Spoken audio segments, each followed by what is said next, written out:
You're listening to The Safety and the Sportswriter on Northeast Streaming Sports. All right, good evening, everybody, and welcome to July as we get ready to talk about the world of sports tonight. It's the Safety and the Sportswriter show with Knoxville Nate and Big Joe as we are coming to you live from down in Tennessee and up in Connecticut, bringing you what we think about what's going on in the world of sports. A lot of basketball, a lot of football, a little baseball, a little college football, a lot of things coming up. But I before we started today, Nate, I come up with finally. I know you and I are technically way past our college days, but I've come up with a new drinking game if we were back in college. And it would be counting how many times Pat Connaughton throws up an air ball. I swear. We'd be loaded. Exactly. The Connaughton air ball drinking game. And if you can predict it before he does it, you get 2 shots. Well, that wouldn't be hard to predict because most of the time, if it's a three-pointer that means anything in the game, it's usually not drawing iron. I swear, I told you the other day I didn't understand why he was in the game at the end because he can't defend, he can't get a rebound, and he can't hit a shot in a clutch moment. So, you know me, I'm a Notre Dame guy, and to have a Notre Dame guy on a team that could go to the NBA Finals is something you kind of root for. But I mean, this is not a small guy. He's what, 6'5", 6'6"? He's a pretty big dude, yeah. And his shots cannot make it to the rim. I mean, everybody throws up an air ball once in a while, but he consistently throws up an air ball or scrapes the front of the rim. I just have never seen anybody with that weak an outside shot, especially at that size. I mean. It's almost like watching a 12-year-old on his first time on a real hoop. Well, if you recall the previous game, in game, 3, he was like 1 for 9, like 0 for 6 from 3. And then in game 4, he was 1 for 3. And, they were negative 21 with him on the court. That is not, my friends, a good ratio. And I guess while we're here, we might as well, talk about the game. I mean, no Trae Young. Right. You've got your superstars in Middleton and also Giannis to begin the game at least. And you get worked by the Trae Youngless Hawks. I mean, I'm so confused once again as to what the game plan was and what the pregame speech was from the coach, because it was just horrible performance. Well, I was watching and I was trying to figure out a few things. First of all, should I give Nate McMillan a lot of credit for coming up with a game plan to have his team competing? I mean, the thing about the Hawks that impresses you, Trae Young right now is becoming a national star in front of our eyes. But the rest of that team is, know their names and win valuable prizes for the most part. I mean, Clint Capella, people know. But for the most part, most people don't know who most of these guys are. And they've put together a dramatic and a great run, and it's kind of, we sit there, especially those guys who are heavily critical of the NBA, how it's a star-driven league, how it's always LeBron, it was always Kobe, it was always Michael, it was always the Lakers of Magic, it was always Bird, Celtics. This is the antithesis of that problem. I mean, we have a team totally building with, like I said, their young superstar and a bunch of role players, and right now on the verge of making it to the NBA Finals. But the flip side of that coin is you look at it and you go, my God, how good was LeBron or how good was Michael when they wouldn't let their teams lose when they had a chance to do this? I mean, when Michael or LeBron had a chance to close out a series, they closed out the series. Now, I understand there's been a lot of injuries, and Giannis went down with an injury. Call it bad luck. But still, I mean, these guys don't have the it factor, and they don't have a clue of what it takes to be what Michael and LeBron were as champions. Well, yeah, I mean, that's my point is think about LeBron reaching, 10 of 11 finals? I mean, look how hard it seems to get to the finals. I mean, you got Paul George, the Clippers, they're done. The Lakers are done. I mean, the Nets couldn't make it. The Warriors couldn't even make the playoffs. I mean, it's hard to get to the NBA Finals. Ask Chris Paul how hard it is to get to the NBA Finals. It's just not an easy thing to do. And I think that's why some people don't understand or question the people that question the greatness of LeBron have no idea what they're talking about. He got there, 10 out of 11 times with 3 different teams. And, that's hard to do. And I'm not sure. I really thought that the Bucks would be like, okay, this is our game. There's no Trae Young. We don't have to worry about that guy. Who else is going to beat us? And, I didn't think anyone else could, but, they had Lou Williams, who I forgot was on the team, come in and score 21 points and go 7 for 9 from the floor. They got 20 points out of Bogdanovich, 15 from Huter, and 10 points out of Gallinari. And then, holy crap, there was a Cam Reddish sighting. A guy who hasn't played in 2 months came in and scored 12 points in 19 minutes. So, a lot of help. And it just, to me, it's not even as much about the Hawks as it is about the Bucks just failing to show up. I was really disappointed with the effort. Well, I can see where you go with that, because if you take this and go with what they did last year in the bubble, it's a pattern. It's not even defensible, because the fact of the matter is, this is not a one off thing. This seems to be their way of doing things, is playing down to opponents, leaving themselves out there to be upset. This coach does not seem to understand the difference between how you coach during the season and how you coach in a playoff series. Has there ever been a coach that's been fired like during the series? Because I honestly almost think the Bucks might do better if this guy was not on the bench. I mean, I know that's harsh, and maybe that's not fair, but this guy's definitely getting fired after this season. I wouldn't be shocked if he got fired in the middle of this series, because he's done a horrible job. Well, I totally agree with you that he deserves it, but I don't know who you bring in. That's the whole thing. Is that the one thing about basketball is you got to have someone ready to come in and take its place. Is there a guy on their bench that maybe is better suited to come in and be the coach of this team? I mean, you got Kenny Atkinson out there, did a great job with the Nets, but he again did it without superstars. We don't know how he does with superstars. I mean, he might be a guy you could bring in there to replace him after the year. But there's a lot of openings that are getting filled right now. I guess Stan Van Gundy is always a guy you can throw up there. Hey, he is available. But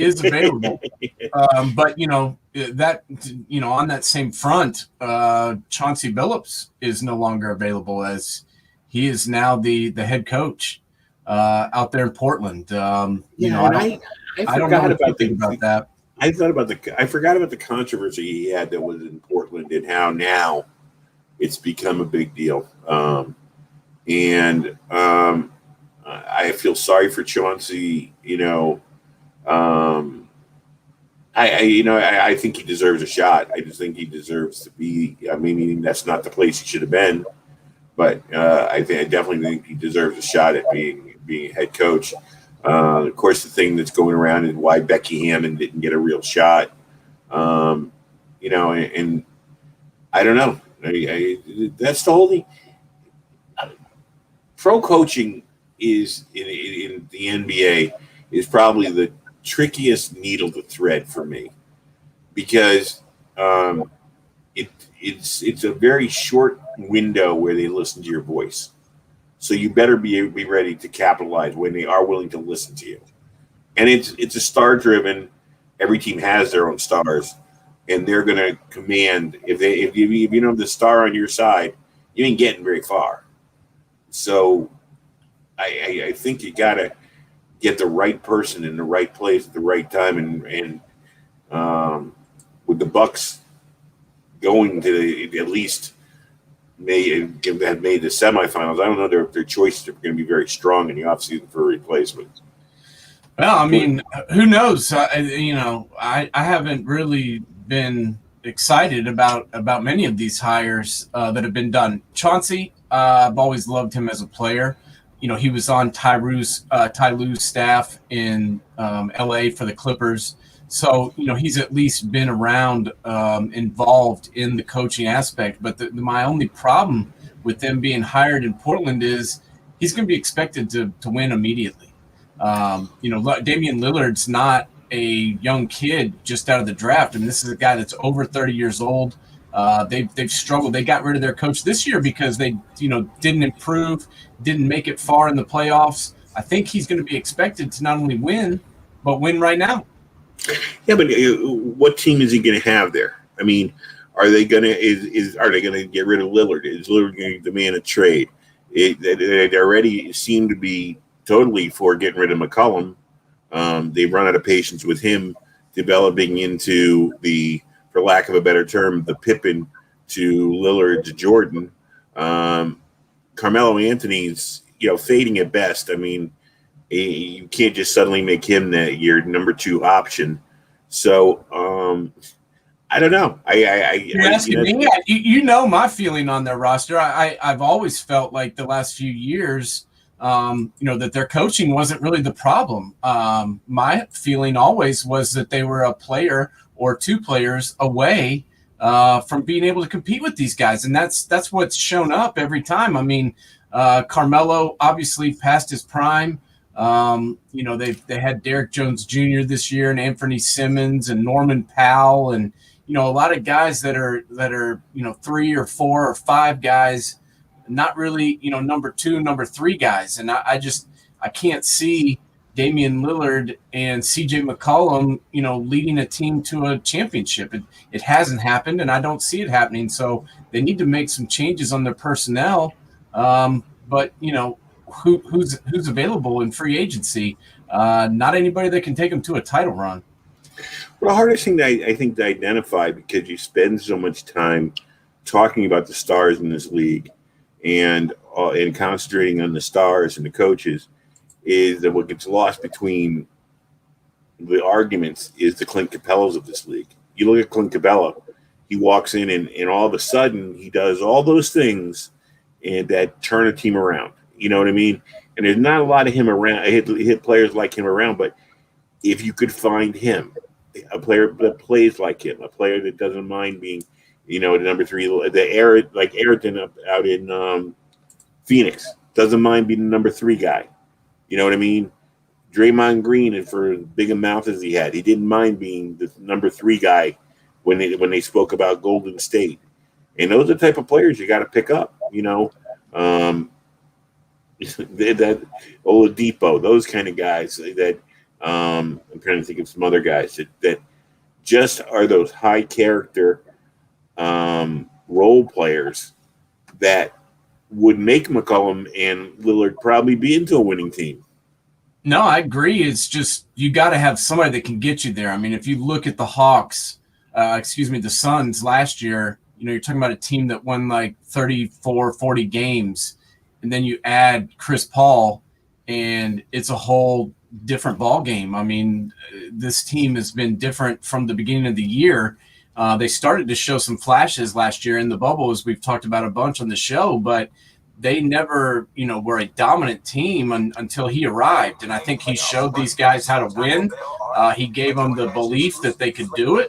And he showed that he's got some gas left in the tank. And, I think that's kind of where we have to go next is talking about Chris Paul and what he's done for the Suns. I mean, this guy's been amazing. And, not only on the court, but off the court, people aren't even talking about it, but this is the first playoffs ever for a lot of these guys. I mean, Bridges, DeAndre Ayton, Devin Booker, none of these guys have ever been in the playoffs in their lives, and now they're in the finals. I mean, that's pretty impressive as far as what Chris Paul's been able to do with these guys and get them all on the same page.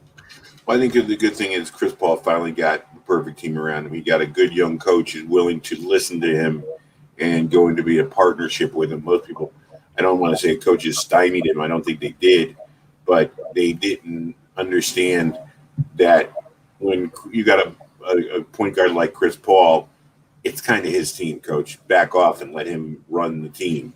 Number two is, it's the perfect storm out there in the Valley of the Sun. I mean, those players, like we said last year, they were showing they were ready to explode. They were ready to take a step forward, and they did.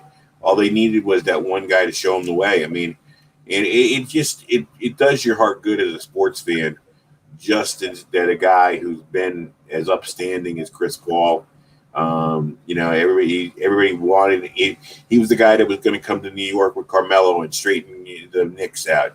He was the guy that was going to go to many cities, and it never worked out for him. And all he did was go to every place and be their best or their second best player, and never got the reward. And finally, he's getting reward. So, and he's shown, what I was talking about before, the ability to close out, what we haven't seen from many of the budding young superstars in this playoffs, especially Giannis and those guys, is he had the ability to close out the other night. He scored 8 straight points by himself, right? And you're talking about a guy who is your point guard and had 8 assists, 41 points, and 0 turnovers. Mm-hmm. 0 turnovers. I mean, that's pretty unbelievable for a guy who's holding the ball the entire time and constantly directing the offense. The fact that he had the freaking ball in his hand the entire game, he played for 35 minutes. He was 16 of 24 from the floor, 41 points and 0 turnovers. I mean, that's a phenomenal performance for a guy who wanted to get his team over the edge. And when the game, the Clippers started creeping back into the game and kind of making it close, he took the team on his back and just took over. And like this shot right here, when he put it in with the foul, 4-point play. Yeah, that was the ball game. I mean, that was the game. The Clippers, they knew they were done right there, in my opinion. Yeah, I can't agree more with that. I mean, and like I said, in basketball on the championship level, all it comes down to your guard play, and eventually your guards have to come through for you. I mean, Trae Young has been the guy who kind of carried the Hawks through their toughest moments until the other night. Chris Paul has been that guy for the Suns. Other teams haven't had that guard play they needed. You saw, as much as we don't like him, when Kyrie went down for the Nets. I mean, Kevin Durant couldn't put it on his back like this guy does. Yeah, I mean, I just his play leads to wins because not only does he score when he has to score, but he gets everybody else involved. Instead of just doing it himself, he'll get everybody else involved and make sure that the team's coming with him. And not to say that Kevin didn't play good, because as much as I hate Kevin Durant, he was pretty amazing. But there's a difference between putting it all on your own shoulders and also bringing your team with you and just trying to score every time down the court. And that's kind of what it seemed like to me with him. There was times where there was dudes open, but, he wanted to score 45 points, so he kept shooting it. And that may be part of the reason why he ran out of gas at the end. Yeah, well, Joe Harris turned into Pat Connaughton. That's true, too. That didn't help. But, the thing that really blew me away, and the only stat line that I did not mention yet, was that Chris Paul was 7 for 8 from 3. I mean, it's a guy. Amazing. who can shoot three-pointers, but that's not what Chris Paul's known for. But to step up in an elimination game for his first time getting to the finals, score 41 points, hit 7 of 8 threes, and shoot 16 of 24 from the floor with 0 turnovers. That was one of the, that's one of the biggest games I've seen in a long time from an individual, and it's something I think will cement his legacy from here going forward.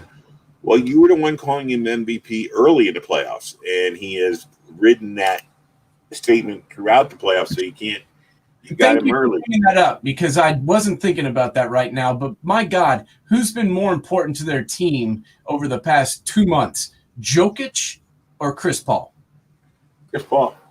I mean, they need to reevaluate the way they handle the MVP trophy and the handout of the award. Either give it to someone as soon as the regular season ends, or wait until the playoffs are over and give it to the person that's really led their team, through the playoffs, because that's what matters. Who cares?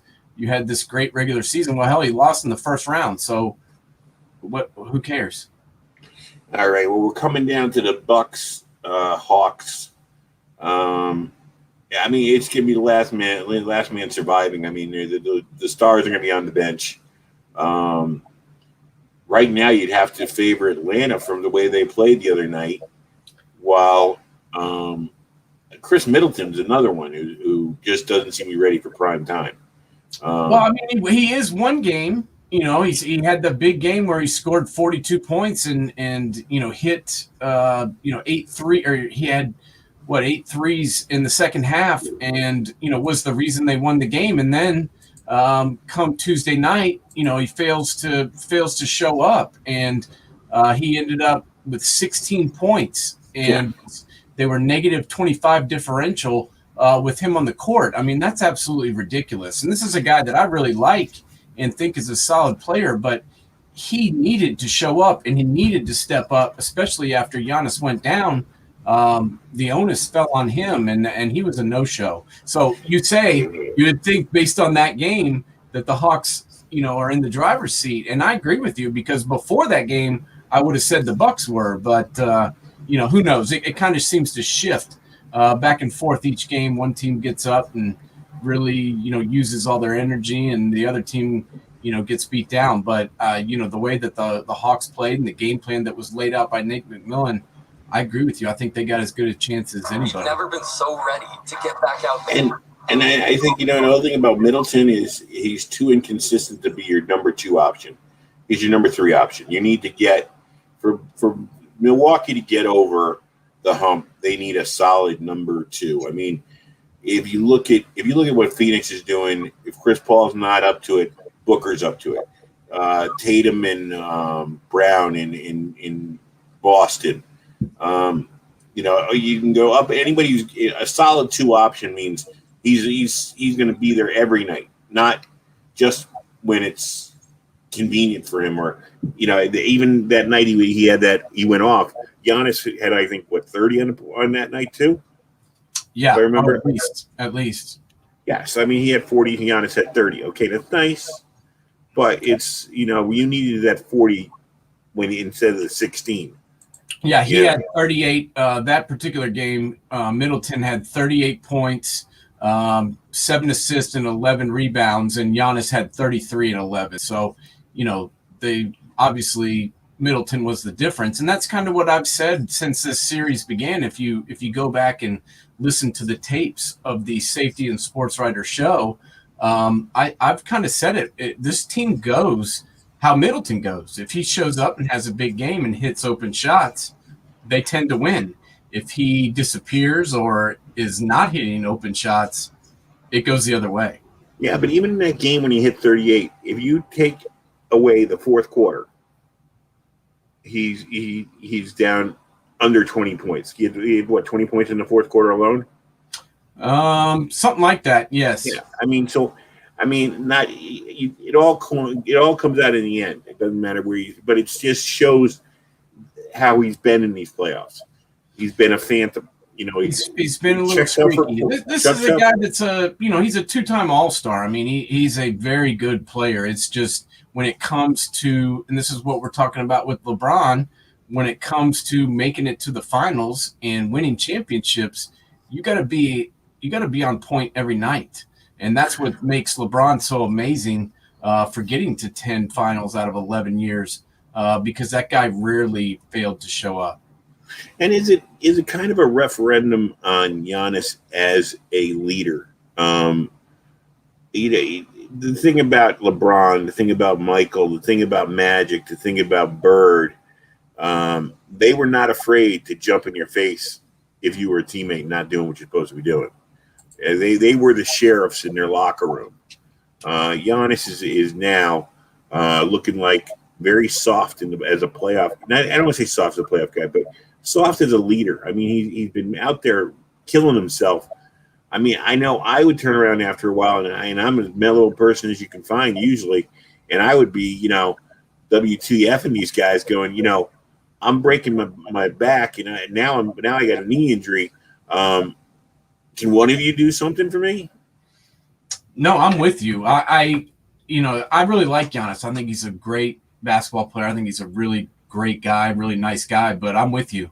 To win it all, to be a champion, you've got to be cutthroat, man. You've got to be a killer, and you have to motivate these guys. And I've seen it several times over the past 2 years where this team, doesn't look good. And, we blame the coach, and I think that's rightly so. I mean, that's his job to get these guys ready to play. But you got to blame the guy who's in charge. And really, Giannis is the guy in charge. So, he needs to develop that ability to get in these guys' face and, make things happen and make these guys produce on a nightly basis.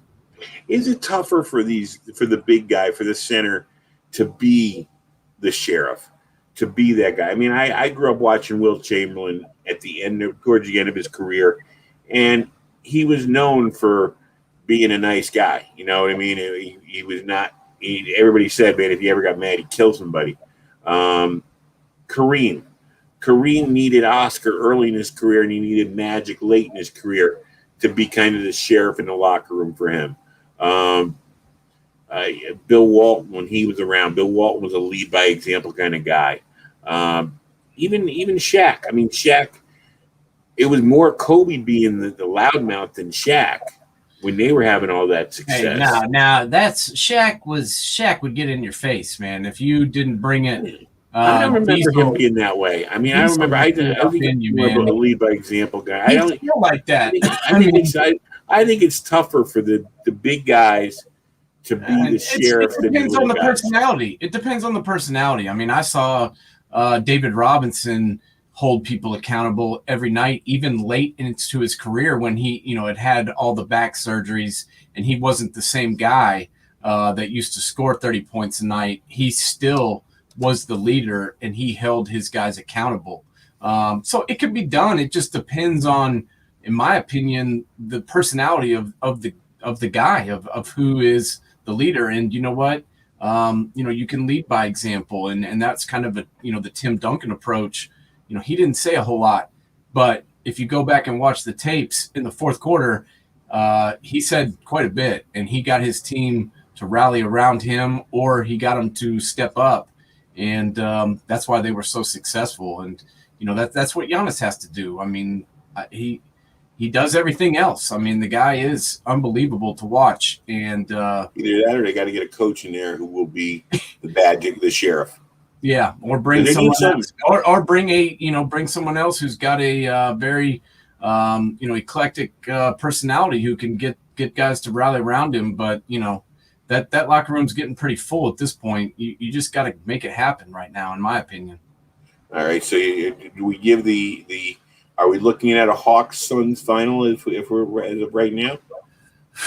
You know what? Like I said, that's kind of what it's looking like. It's very weird to judge these two teams without their superstars. And the problem is I don't see Giannis coming back. I really don't. I mean, that didn't look good. I know, the MRI results were released and there wasn't any heavy structural damage, but man, he hyperextended his knee. That's not something you can bounce back from when you're 7 feet tall, playing, you're running over 4 miles up and down the court in the course of a, with big guys with big guys leaning on you and stuff. I mean, this is where you look at it. This is where you got to look at can we bring him back and maybe win? Yeah. Can we bring him back and maybe he gets hurt and we lose him for a full season plus, and he's never the same player again? Very possible. So I would say it's not even worth bringing him back unless you're 100% sure he's healthy. And I mean 100% sure. Yeah, and I honestly think, I mean, I know Trae Young is out tonight, but regardless of how tonight goes, I expect him to be back, in the next game. I mean, tonight is game 5. The series is tied 2-2. I think this is a huge, huge game. And if the Bucks can win tonight, I honestly give them a chance. But if they go down tonight, I honestly believe it's over. Okay.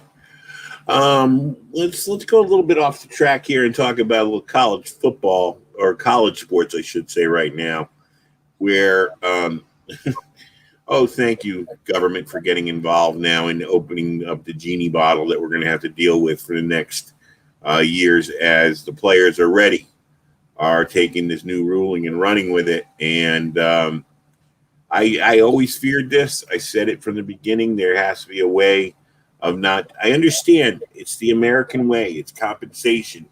They are the product, but they're a product for a short period of time. They go to Notre Dame, they go to Ohio State, they go to Michigan, they go to USC, they go to Alabama to get known. Okay, the stages were there and set for them. They didn't make the Crimson Tide the Crimson Tide, and some of them are going to leave fast as they can to go onto the pros and make more money. And now they want a scoop of that already, on top of the fact they're getting a free education. And let's face facts. I mean, I've been on the campuses of Penn State and places like that to interview players. Those guys are treated royally. I mean, the training facilities that are open for them. I remember walking into Penn State and the game room upstairs, it was a private bar for the players to hang out in that nobody else on campus had access to. The training meals, the trainers, the medical staff, everything they're given on for free for coming there. And I understand the concept, but now it's going. These guys are going to take it to the nth degree. We're going to have agents sitting there going, my guy's a starter, so why is he getting paid as much as the third string guy? We're going to have parents. We're going to get the LeVar Balls of the world coming in and negotiating contracts for their players to go, for their sons to go to USC and UCLA, and the genie's going to be out of the bottle, and I can only see this being a bad situation. Well, my main question, I have no problem with these guys getting paid. I mean, they're essentially, a lot of them get paid now anyway, where they get a monthly stipend to cover, expenses or food away from the facilities, and they get their books paid for and they get their room and board paid for. They're getting paid now essentially anyway, all the gear that they get. But now they're going to be able to make money off their NIL and their name and image and likeness. And my question is, who decides what is allowed and what isn't allowed? And, who's policing this? I mean, what's to say that some booster for Alabama doesn't tell some kid that's thinking, deciding on where he's going to go to school, look at this kid and say, hey, well, if you come to Alabama, I'll pay you $500,000 a year to your image.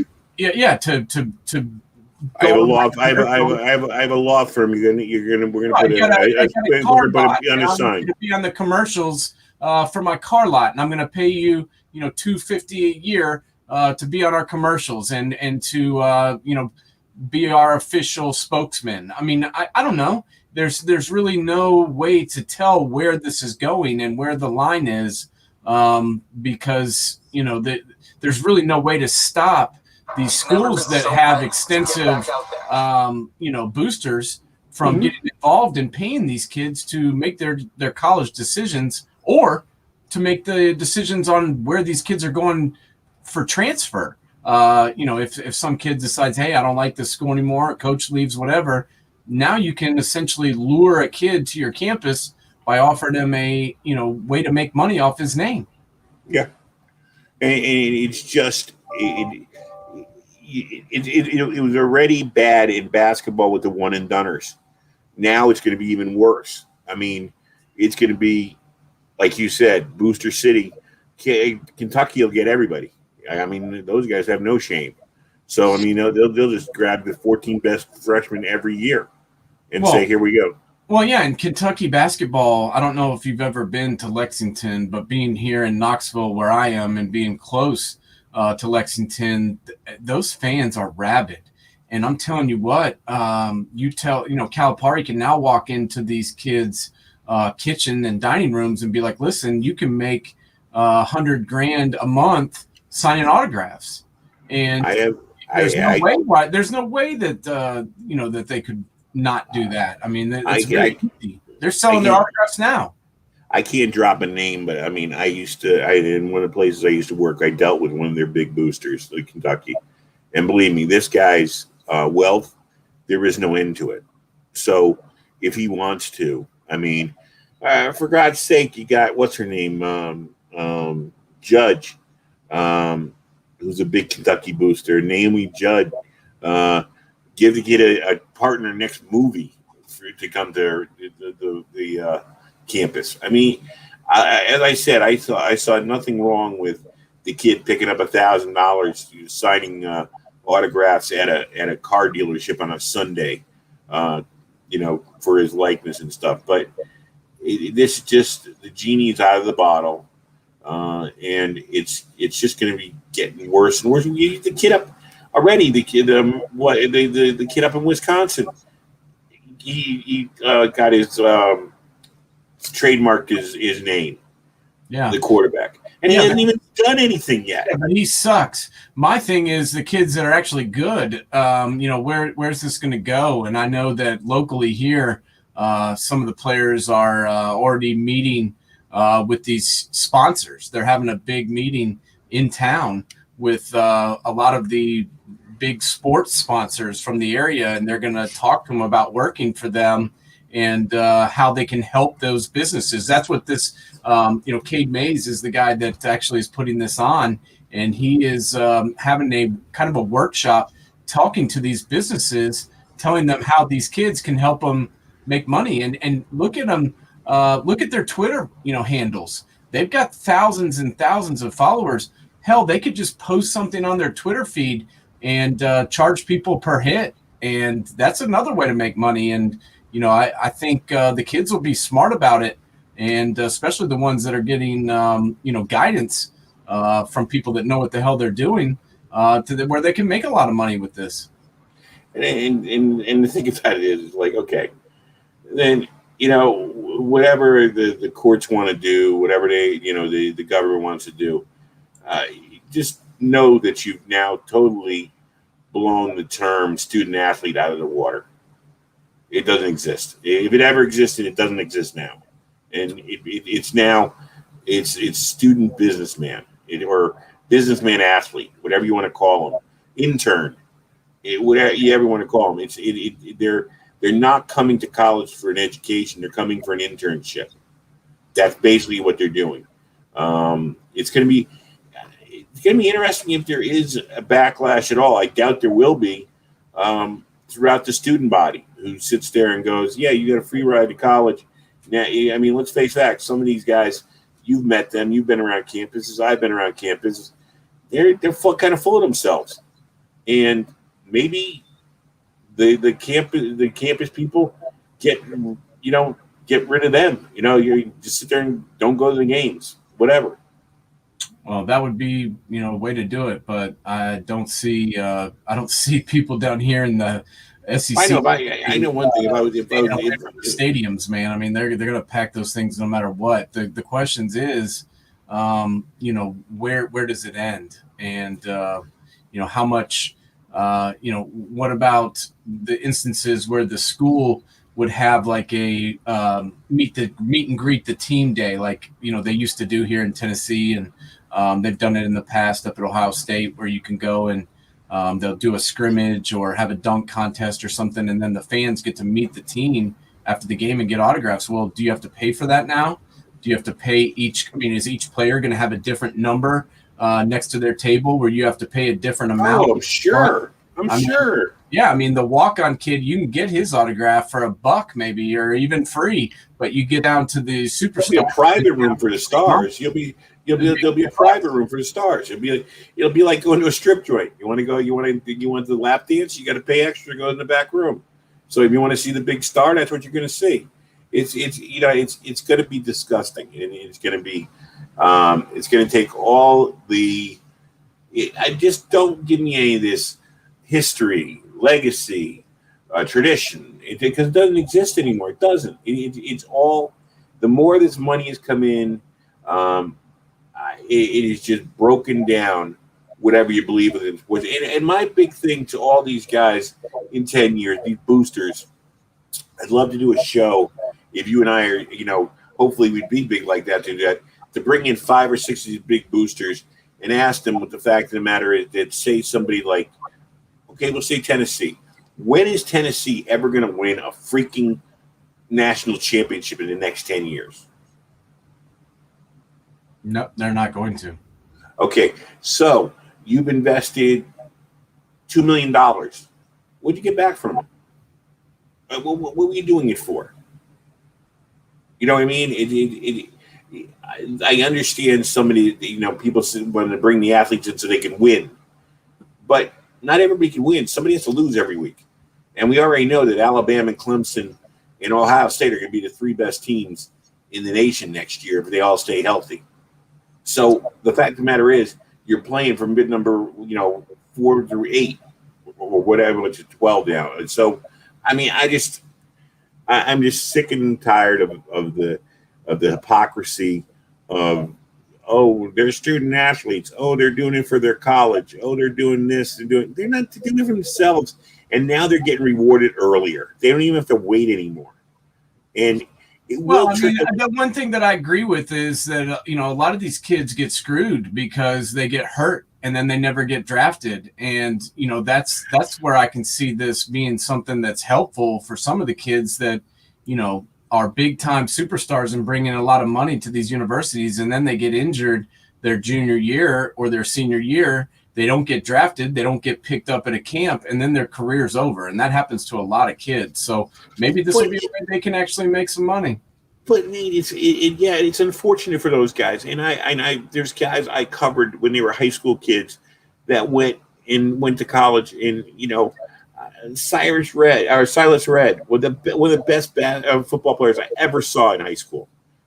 Best, goes to Penn State. The scandal, he has to go to USC, gets a knee injury. He's never the same player again. But the thing is, those guys will make connections because they come from those colleges with big-time businessmen.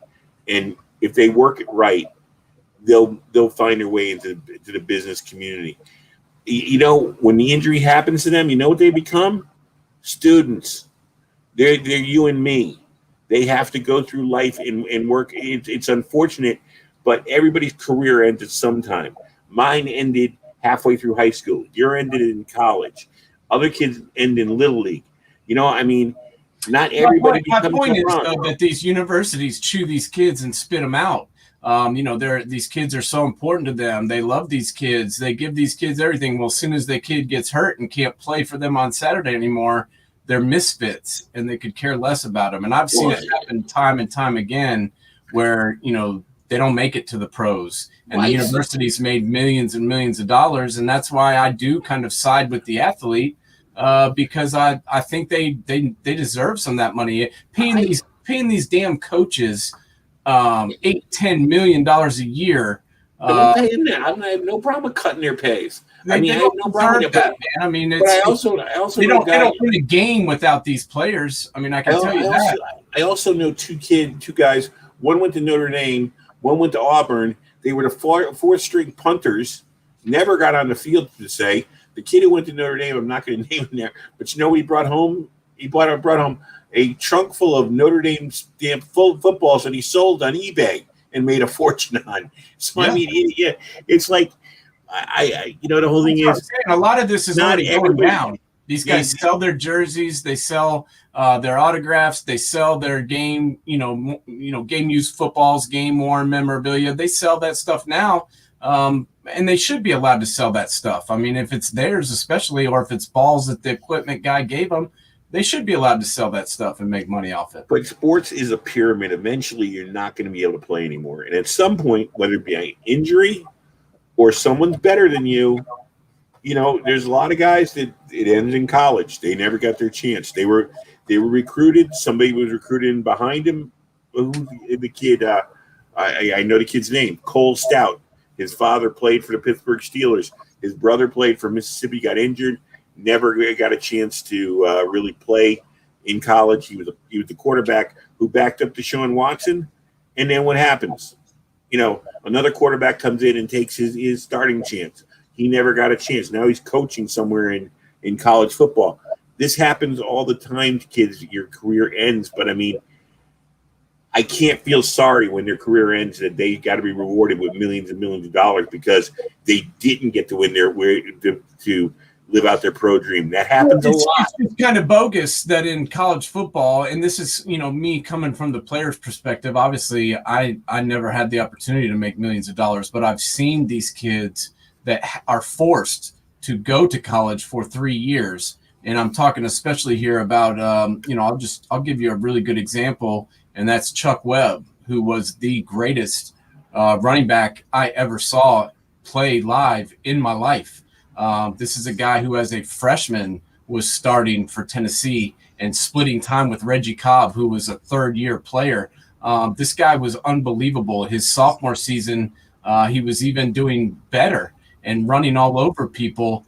And, then against Pacific in the third quarter, Johnny Matrix is out there handing it off to him when we're up 56-0, and he blows his knee out on the AstroTurf. And, there goes his career pretty much. I mean, he ended up coming back and trying to make it with a couple of NFL teams, but his career was never the same. And, that's what I think about when I think about this. These universities, they'll chew you up and spit you out. And if you have the opportunity to make a little money while you're there, I'm all for it. Yeah, but I like I said, the genie's out of the bottle. How far this comes out of the bottle, and how it affects what we're going to see. Already we don't have a balance of power in the 100 or so Division I schools. Well, yeah, I think the rich are going to get richer because you really want to make money, and that's your main objective. Well, hell, you want to play for the Buckeyes and be on national television.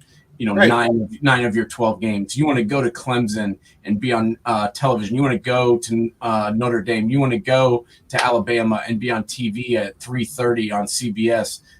These are the schools you're going to go to because they're the schools that are on TV, and they're the schools that are going to be playing for the titles. So why the hell would you want to go, to Arizona and no one ever hear from you? Western again? Michigan.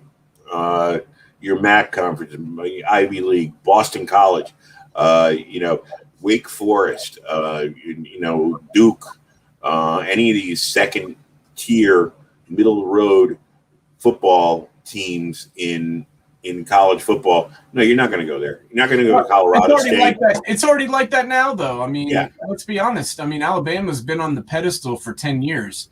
And no one's been able to knock them off. And Ohio State's been around that whole time. Oklahoma. Yeah, but the one thing is, you sit there, and the one thing, the little thing that kept that door open for that Wyoming or Colorado State is, I've been on the bench for Alabama. They just brought in another guy who's going to start. If I go to Colorado State, I can start, at least play, and maybe go and be the pros. But now it's going to be, well, I'm making enough money here. Why do I want to go play out in Colorado when I got girls in bikinis and shorts? And I'm living the Blue Mountain State life now. I don't even have to worry about it. You know what I mean? That's what worries me is it's just going to turn into, for lack of a better analogy, what soccer is in Europe, where you got the 20 teams that are on that great level and everybody else plays for crap. So, I mean, I don't know. I don't know if it'll change because it's been like that for a while now. But what I think is interesting is all the, ex-players are pissed off about this because some of them. Oh, yeah, shut up. Some of them, got their awards taken away. We can go back and talk about Reggie, who, wants his Heisman back and, wants his stats to be reinstated. But, I'm pretty sure that even with the NIL going into effect and being able to make money off your name and image, you still can't buy someone a house to go to school, right? He already made money off his image. He did it illegally. He did it against the rules and got punished for it. It's like, it's like me going and saying, okay, I got charged with speeding, but now that road is 55 miles an hour, so I want my money back. Well, my favorite thing is, they do this investigation, after Reggie leaves the school, and they go and punish the team and the players that are at the school now. And I'm like, well, these kids didn't take money. These, I'm not talking about today, but I'm talking about, when the sanctions were handed down and when USC had, had scholarships reductions and things of that nature. And I'm like, why are these kids getting punished for what Reggie did? I'm like, that doesn't make any sense. But, I we'll see what happens. Maybe they'll cave and give Reggie his trophy back and put his stats back on the record books. I always thought it was stupid, when they took the banners down and tried to make vacating wins. I think that's stupid. But the other thing, but the thing about it is that everybody's involved in the conspiracy because it serves no purpose, whether it be part of the sports media, the coaching staff, the kids on campus. They all know what's going on. But the fact of the matter is, we all want to see our team win, so we let it. We don't have our moral compasses pointing in the right direction. Because, I mean, when you looked at the USC team when Pete Carroll was out there, you had White and Bush and Leinart. And, I mean, the litany of players that they were producing that were going to get drafted. How can one team get that many players? I understand USC's got a great tradition, but UCLA can't get one of those running backs. Stanford can't get one of those running backs. It's the same thing we see going on right now with Clemson and Alabama, and it's hard to prove, but there's something to the question of you got two guys going that are going for the same position that were high school All-Americans, and one's going to be willing to sit on the bench for 3 years and wait his turn while the other guy's getting ready for the NFL. Something's wrong with that picture. We'll see what happens with that. I don't know. Well, these kids want to play for the best teams, and I don't blame them. I don't blame them. They want to play for the teams that are going to compete for the national championships. And if I was good and I was a 5-star and I had the opportunity to go to Ohio State and maybe have to sit out, maybe have to redshirt a year, but in a year or two I'd be playing for the Big Ten championship and I'd be on the field, or I could go and play for Minnesota right away and get my ass kicked. I would choose the Buckeyes every time. And I think that's the mentality of most of these kids. See, my point would be to be on the field, to be playing, to play for a coach I respected at a university I wanted to be at and give him my best. You know what I mean? We may not win the national championship, but to be out there playing rather than being a mannequin on the sideline and, a tackling dummy during practices. I mean, I don't want to be Rudy. I want to be the guy. I want to be the guy playing out there. I want to be the guy competing. Because if I'm not competing, it doesn't mean anything to me. That's these 5-stars. I'm talking about the 5-star kids. I mean, they all think that they're going to be, starting anyway. And sometimes it doesn't work out, and sometimes they have to sit for a year or two. But they want to go, they all want to go to the big schools that win the titles. They don't want to go play for these second tier programs. And that's why you see the big boys stocking up and filling the cupboard every year, because they've got something going. And that's why it's hard for these other teams to break in. And the reason Nebraska and, Michigan and Tennessee, the reason they all suck is because, they haven't shown that they can win these titles and play in big games. But you see, that's the flip side of the coin. If they got the right coaches there, if they got the right situation, they can compete, because they have competed. Nebraska for a while in the 80s was, under, it was a different time, I understand, was one of the prize. It was a better program than Alabama at the time when Osborne was there. It was semi-dirty. He didn't have the nicest guys like Lawrence Phillips playing there. But the fact of the matter is, these are storied programs. It's not like these guys came out of nowhere and won every once in a while. In the old style football, when it was, the Sportswriters picked who was the mythical national champion, they were in the running every year. So, I mean, I don't know. My point is, though, that these kids that are not as old as me and you, these kids that are 16, 17, 18, they've never seen Nebraska be good at football. They've never seen Tennessee be good at football. They don't know. I mean, I'm sure they know about the history, but they've never seen them compete. And so that's why these teams have trouble getting these kids to come there. I mean, one thing with Nebraska is moving to the Big Ten killed their recruiting. And secondly, sucking for 15 years killed the recruiting, because these kids are 16, 17, they don't know that you were ever good. Sucking in the wrong league. Can't be anything worse than that. All right, we're coming down to the end of our.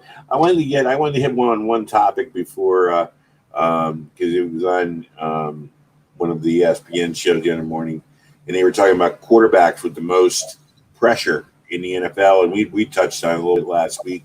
And the 5 they mentioned are: number 1, Baker; number 2, Josh Allen; number 3, Tua; number 2, Wentz; and number 1, Matt Stafford. I would put Danny Dimes in there over somebody in there. I don't think Wentz is going to be under as much pressure as Danny Dimes is. I think he's got a little bit, but I mean, there are a lot of what stirred in me, why it brought me towards bringing this up to you. I was looking at Baker Mayfield, and I know right now it's a big topic of whether the Browns should open the bank up and sign him and give him a chance. And, for 3 years, 2 of the 3 years, he's done more than any quarterback for the Browns since Bernie Kosar, probably in the mid-'80s. He put them back. He made them relevant.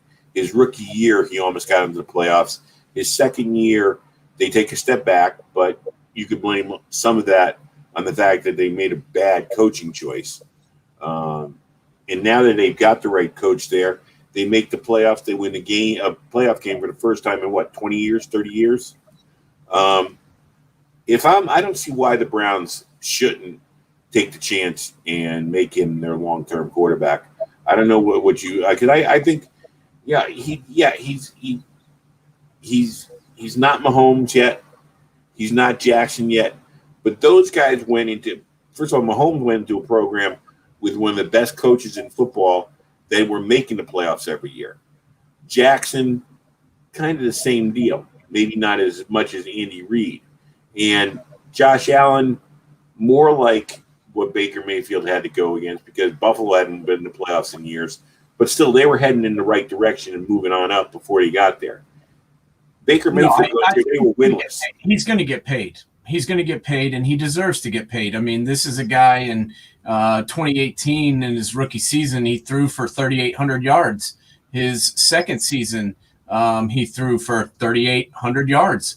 Last year, he threw for 3,600 yards. He had 26 touchdowns, 8 interceptions last year, which is by far his best year. But let's be honest, it's not like he sucked his first 2 years. He was a quarterback that can make things happen. Obviously, he's gotten better. He's improved every single year, and that's what you want to see. You want somebody to get better. You want to see improvement from year to year. I think that's what I like about him the most is A, he's been productive his entire time, and then B, he's improved every year that he's played. And I like what he's done, too, where he's incorporated this, he's embraced, the offense that Kevin Stefanski brought. He embraced this running game, this play action concepts, which was a far cry from what he was doing before. Bringing in Kareem Hunt and Nick Chubb, having those two guys in the backfield has been, worth its weight in gold for Baker Mayfield's career. And I think that's one of the reasons you're going to see him make $150 million really soon is because they put pieces around him and really built an offense that he can succeed in. But this guy's been productive since day one. I don't see where the questions are coming from. Guy was productive in college. He kicked ass at Texas Tech. He then went to Oklahoma, kicked ass there, and has been a solid quarterback ever since you've seen him on the national stage. And I don't expect anything happening to stop that. And I also think another good thing he's done is he's embraced the Cleveland neighborhood. You know what I mean? He's on the commercials, Baker in his house, he gets money for that, which is one thing. But he seems to he shows up to sporting events. He seems to like being there. He likes being the guy, the face of the franchise, and the guy that's helping to turn this. I mean, you're an Ohio guy, and I've talked to Ohio guys, and they say, as much as LeBron is loved and admired and stuff, if the Browns were ever to win a Super Bowl, you don't have to worry about rent, drinks, dinner ever again in your life in Ohio. That the Browns are that big a thing in Ohio over any other sport. Oh, he's not paying for much now. I mean, I'm sure of that. I mean, if he shows up at the club, drinks are being poured and the tabs getting put in the manager's pocket because, Browns football, hell, these people up there love the – I never understood it. The whole time I lived in Ohio for 20 years, I'm like, why do you guys like this team? They're horrible. I was like, what on earth leads you to want to go watch this every Sunday? But I also respect it, man. They love their team. They love their Browns, win, lose, or draw, which for 15 years there, it was pretty much lose.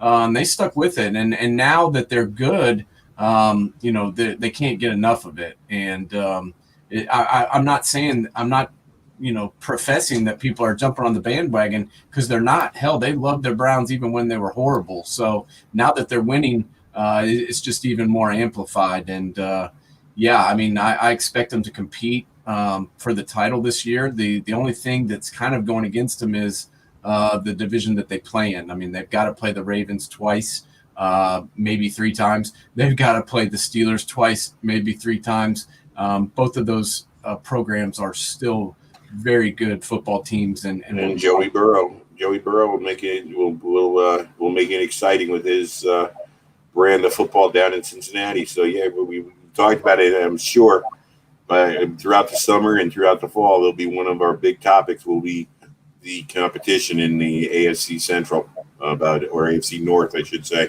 as to who's going to win that. So. Any big fireworks coming up this weekend? You got you're going to take the baby and the wife out to the fireworks or what? Yeah, we may do that. We're definitely gonna. It's so hot here. We're gonna hit the pool up. That's for nice. Sure. So we're gonna get the pool going, and we're gonna enjoy a little time off because it's been go. So we're looking forward to the holiday, and I hope all of our listeners stay safe out there and get to spend some quality time with their families. Yeah, keep it slow. We remember one thing. I know everybody wants to bust out because we missed out on so much last year. Long summer ahead of us. Let's not try and make it all in one weekend. When it comes to drinking, whatever, partying. I like a beer as well as everybody. Just be cool with it. Have a good weekend. Make sure you're safe. Watch everything you do. If there's fireworks where you are, be careful around those. Don't let anybody get hurt. Let's have you back next week to listen to our show. We are going to be off on Monday. We're going to take a little holiday ourselves and be back next Thursday with a full show. Hopefully we'll get a guest. We'll figure out who we're going to get in here as a guest to be on that show. And we'll be back. We're looking forward. We got the camps coming up. We got college football coming up. We got plenty that are going to take us through the summer months this year. And one last thing last night. My God, did the Yankees suck. Did you hear about their game last night? I did. I'm sorry. You know me. My hatred for that team owns no bounds. Anyways, yeah, I'm interested to see what happens with the Yankees here, because I do not they don't look like a championship caliber team to me. I mean, they're 9 games back in the American League East, and they're run out of time. they could still make the playoffs. They've got talent. I think the problem with the Yankees is they don't have leadership, and I think that they've got a lot of parts, but the parts don't exactly mesh together. They don't have people that know how to win, and that's what they need. They need to show up at the park every day, to ready to grind, rather than try and go for the home run and the strikeout every time they're on the mound or at the plate. And it's happened a lot to all the. It's what I've talked about it before. It's what has made baseball hard to watch, is the fact that it's a strikeout or a home run and a lot of nothing in between. So we'll see. Anyways, everybody, enjoy the weekend. We will be back next Thursday night. Nate, you and your family have a great weekend, and I'll see you next week. All right, you too, buddy. Thank you. All right. Bye.